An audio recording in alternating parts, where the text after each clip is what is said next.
Iran দাবি করেছে তারা একই দিনে দুটো আমেরিকান ফাইটার জেট F-15E এবং A-10 ওয়ার্থ আর তিনটা ড্রোন ধ্বংস করেছে।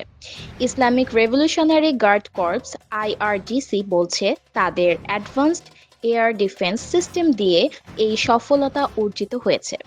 একটা জেট ইরানের দক্ষিণ পশ্চিমাঞ্চলে গিরে পড়েছে, যেখানে দুজন ক্রু মেম্বার ছিল। একজনকে আমেরিকা রেস্কিউ করে ফেলেছে, কিন্তু অন্যজন এখনো লাপাত্তা। সবাই প্রশ্ন করছে, সে কোথায়?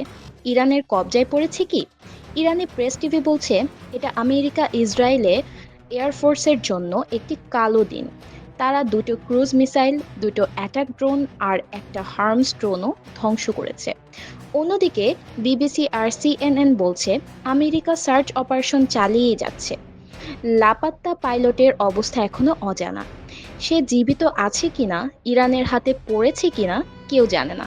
ডোনাল্ড ট্রাম্প এবং তার প্রতিরক্ষামন্ত্রী পিট হেগসেথকে বলেছিলেন ইরানের আকাশে আমেরিকার পূর্ণ নিয়ন্ত্রণ করতে হবে, কিন্তু এই ঘটনা সেই দাবিকে ছিন্ন ভিন্ন করে দিয়েছে। CNN বলছে এটা ট্রাম্পের আরেকটি অন্যরকম পরাজয়। ইরান এখন গালফ দেশগুলোকে সতর্ক করেছে, আমেরিকার মতো হবে তোমাদেরও অবস্থাও। ইসরায়েলের নেগেভ ইন্ডাস্ট্রিয়াল এরিয়ায় ইরানি মিসাইল হামলায় বিপুল ক্ষয়ক্ষতি হয়েছে।